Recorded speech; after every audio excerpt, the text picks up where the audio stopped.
Boa noite, Autuori. Eu queria perguntar para você sobre especificamente esse trabalho que foi desempenhado. O Seabra deu um pouco da linha que foi, né? Trazendo também a turma do Sub-20, com você, com todo mundo, para ajudar o Cruzeiro nessa missão, que era ficar na Série A. Queria que você fizesse um balanço de como você viu isso. E é interessante que foi um trabalho que o Cruzeiro não perdeu jogos. E você falava, me recordo naquela entrevista de apresentação, em amor ao futebol, a legado de família, ao sentimento que você tinha também positivo ao Cruzeiro e que era ali uma forma de ajudar e pegar essa oportunidade. Queria que você fizesse um balanço disso e obrigado aí pela... Não, boa noite a todos. Natural.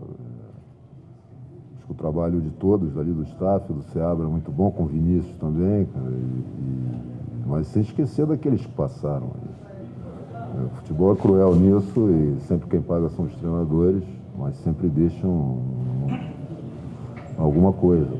E ninguém alterou absolutamente nada. Depois do Zé, que estou com muitos conceitos também, já vi um crescimento ali em termos conceituais do jogo e isso foi solidificado. Acho que a equipe de longe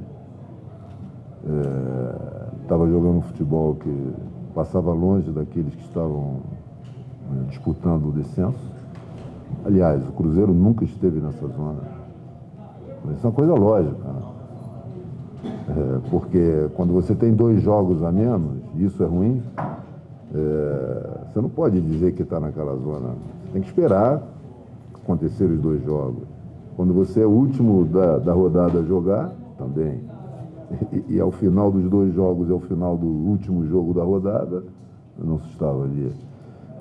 Mas há uma necessidade de criar essas coisas assim, enormes no futebol brasileiro, cara. E o importante foi o trabalho, né? Eu volto a frisar, cara, o problema não é Sub-20. Quando eu cheguei, vou ser repetitivo, eu escutei que não havia jogadores no Cruzeiro e tal. E aí começam a falar nos jogadores que apareceram bem, entraram com naturalidade, porque estavam bem trabalhados. Isso é uma coisa lógica, um raciocínio lógico. Mas quando a gente fala lógica, né, quando a gente sai dos clichês do futebol, aí você vira filósofo. Eu acho que é até uma sacanagem com os filósofos mesmo, dizer que um cara que está no futebol falar coisas que são lógicas, você está entendendo, mas que fogem do clichê. Então nós queremos manter isso assim, e a responsabilidade não é nossa, entendeu? Eu agradeço aí a oportunidade que esses jovens, e falo jovens, falo os treinadores aí, o Seabra e o próprio Vinícius, né? Nós temos muita qualidade em treinadores jovens, não perdem absolutamente nada em termos conceituais daquilo que são as exigências para o futebol atual. Agora precisam de oportunidades, né? E eu nessa função feliz fico quando posso gerar essa oportunidade, né? Eu já fiz em outros clubes e aqui igual, o trabalho é deles, parabéns a eles e aos jogadores que foram os obreiros disso tudo, né? Momentos difíceis se passou internamente com troca de treinadores, com saída de alguns jogadores. Mas é assim, cara, um grupo de jogadores de um clube de futebol é um sistema aberto. Está sempre entrando e saindo, está sempre construindo e reconstruindo. Agora, quando existe continuidade, a gente vê exatamente no nosso adversário hoje, as coisas ficam muito menos difíceis, né? Fáceis jamais. É preciso continuidade. Agora, essa continuidade não se pode se dar só quando você ganha título. Entendeu? Você tem que analisar, o trabalho é bom, o passo seguinte vai ser normal, uma evolução, e é isso que nós no futebol brasileiro temos que pensar, né? Então, acho que os rapazes da Sub-20 que entraram no grupo, e que jogaram, né, tiveram oportunidade, acho que isso tem a ver com aquilo que se pretende no clube. Agora vai ser no momento que nós acharmos que é o momento certo, que há uma maturidade futebolística, né? E todos eles demonstraram isso. Então, parabéns. E é por aí. Hoje, o que nós falamos para os jogadores é simplesmente o seguinte, cara. Não é a vida do futebol, cara. Nós que somos profissionais, é o que o futebol é nas nossas vidas. É diferente. Mas vamos dizer que eu vou filosofar também. Se isso for filosofar, caramba, cara. É simples rotular as pessoas, né, cara? Quando você sai do clichê, pedem para sair do clichê, e quando você sai, alguém sai, é rotulado logo. Aliás, nós necessitamos rotular. O futebol brasileiro é pródigo em rotular as pessoas de uma maneira muito simples. Então, parabéns aí ao clube, o trabalho é muito sério, né? Como homem do futebol, já passei por alguns clubes, tanto aqui quanto fora, e sei que os processos são muito claros e que a tendência é seguir adiante e o passo seguinte com mais qualidade. Ô, Autuori, você falou aqui à sua esquerda, do lado de cá, à sua esquerda, Autuori. Você falou muito da parte psicológica desde que você chegou aqui. O Mineirão parecia, usando as palavras do Ronaldo, um peso mesmo para os jogadores desses 12 jogos que fez aqui, só uma vitória. Hoje a gente conseguiu ver um Cruzeiro mais solto, o Cruzeiro jogando melhor contra o campeão brasileiro. E se não fosse um erro individual, o Cruzeiro sairia com resultado positivo daqui. Até que ponto a parte psicológica pesou na campanha do Cruzeiro dentro do Campeonato Brasileiro? Eu acho que a parte psicológica não tem a ver apenas com o Cruzeiro. De novo, me permita falar, o nosso adversário de hoje, o Palmeiras, o campeão, também teve um crescimento enorme. E a gente viu o lado contrário disso, que foi o Botafogo. Entendeu? Então, o mental hoje é decisivo, porque nós somos competidores. Nós somos competidores. Por melhor que você jogue, se não ganha, você vai ser cobrado para isso. Então, há uma competição ferrenha e os jogadores têm que entender que eles têm que ser, entre aspas, animais competitivos. Porque o futebol hoje existe, a indústria do futebol exige isso. Entende? Então, eu acho que o mental, ele hoje é o diferencial. Por isso a gente pode ver algumas equipes que não têm tantas individualidades que façam a diferença, mas por ter uma boa organização e serem competitivos, conseguem atingir seus objetivos. Quando eu digo seus objetivos, não é apenas o título, é os objetivos que se tem. E outras que juntam vários jogadores com muita qualidade, mas que não há uma unidade, né, com muitos egos, muita vaidade pessoal e se perde. Temos exemplos no mundo que demonstram isso aí.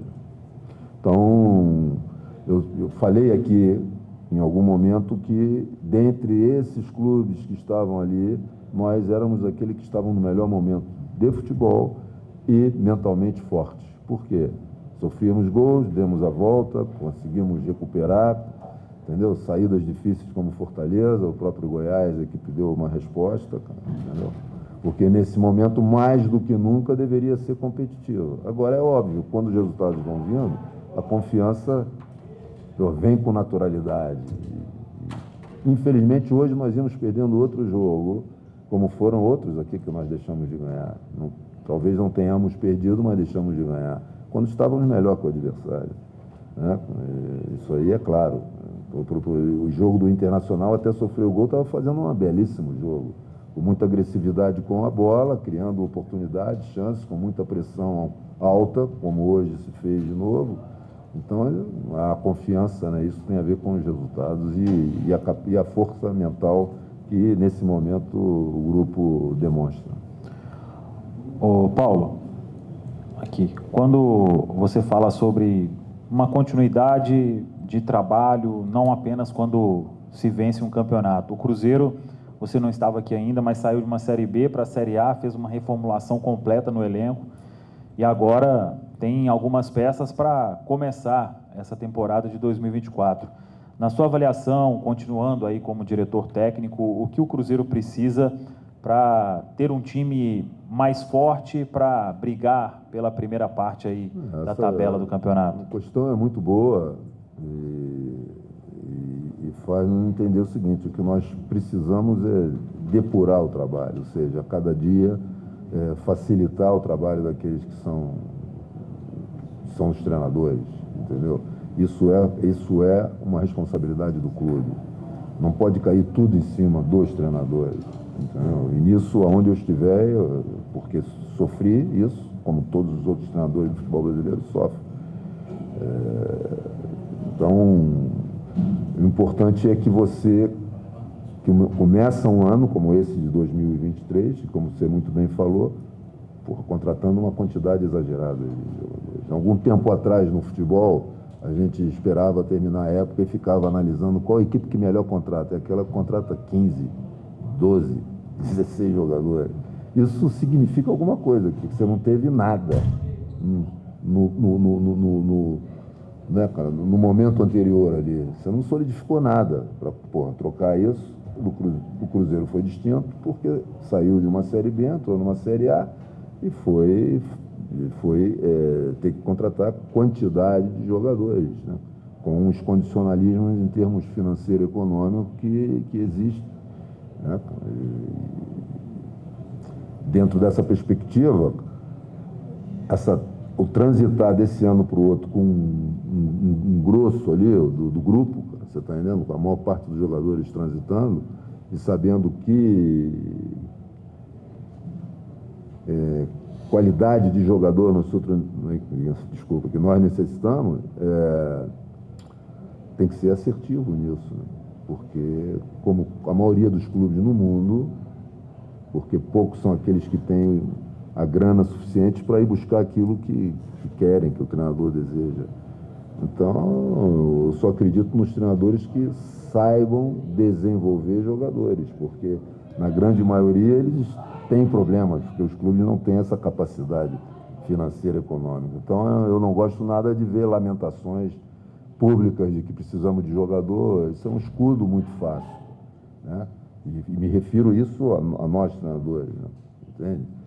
Ao invés de ficar lamentando, você tem que trabalhar, desenvolver e encontrar soluções, cara, entende? Então, dentro dessa perspectiva, eu acho que vai ser menos difícil, porque vai transitar um número grande de jogadores e o número de contratações certamente vai diminuir significativamente, e o desafio é trazer qualidade para dar um salto nesse sentido.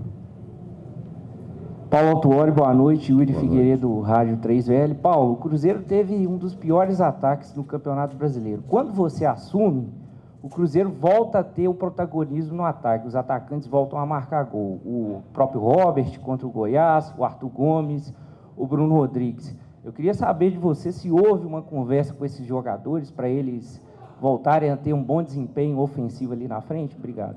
Eu acho que esse é um tema de eficácia, né? Eu acho que em muitos momentos, tanto com o Pepa quanto com o Zé, se criou chances suficientes para ganhar, não foram eficazes, né? Mas foi um tema que se fala bastante. Não adianta você ser efetivo na maneira como joga, ou seja, chegar e criar oportunidades e não ter a eficácia, que no fundo é o quê? É fazer o gol. Entende? Então, nós temos que analisar isso de uma melhor maneira. O Cruzeiro termina como a melhor defesa do campeonato, junto com, me parece, com o rival. Isso significa algo, não é casual. E termina como um dos ataques de menos rendimento, né? E eu creio que o problema da eficácia foi fundamental para isso. Nós vimos equipes aqui a jogar um futebol que não tão elaborado e tal, mas tinham jogadores que faziam gols e conseguiram atingir níveis, né, em termos de expectativa maior do que aqueles que se esperava, né? Então, como é importante Então, no fundo, o futebol é o equilíbrio, cara. É sofrer poucos gols e fazer os gols necessários para ter as vitórias, né? Mas é uma situação importante e que aí entra a minha resposta anterior exatamente disso, né? Eu acho que está muito claro, existe um trabalho já sólido em termos defensivos, e não é defesa, é o sistema defensivo, a equipe como um todo, e que a necessidade enorme de se ter um olhar muito delicado para criação e finalização. E aí entra essa assertividade que a gente falou em relação aos jogadores que tiverem que entrar. Paulo, boa noite. Boa noite. O Cruzeiro encerra o campeonato na Série A e garante uma vaga para a Copa Sul-Americana. E a tendência é que de que no ano que vem, né, tenham mais investimentos. O Cruzeiro, que após 4 anos aí vai voltar a receber a questão dos direitos de transmissão, etc. Queria saber de você, como é que vocês, né, o campeonato acaba hoje, mas certamente o planejamento, vocês já estão pensando nisso já para a próxima temporada.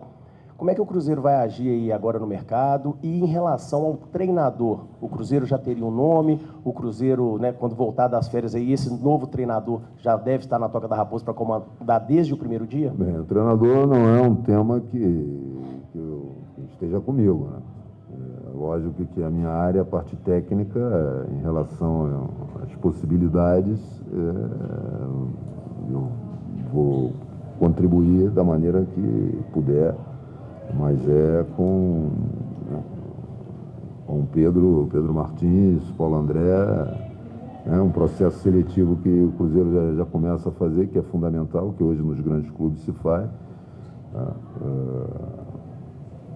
É fundamental, né, que quem chegue entenda da importância da cadeia do futebol como um todo, quero dizer, a formação. E quando falo isso, não é só lançar os jogadores, é cuidar para não criar problema para a categoria imediatamente abaixo, né, que é a sub-20. O trabalho está muito bem feito, por isso nós sentimos a maturidade futebolística desses jogadores que entraram.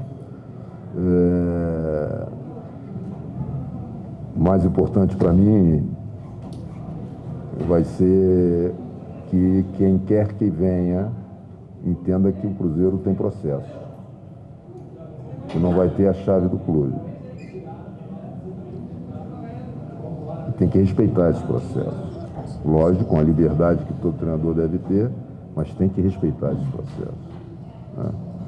Isso está muito claro em todo o clube, porque tem um staff que trabalhou muito ao longo do tempo, nos momentos difíceis como esses aí, apareceu e já é do clube, então é sinal daquilo que está sendo feito,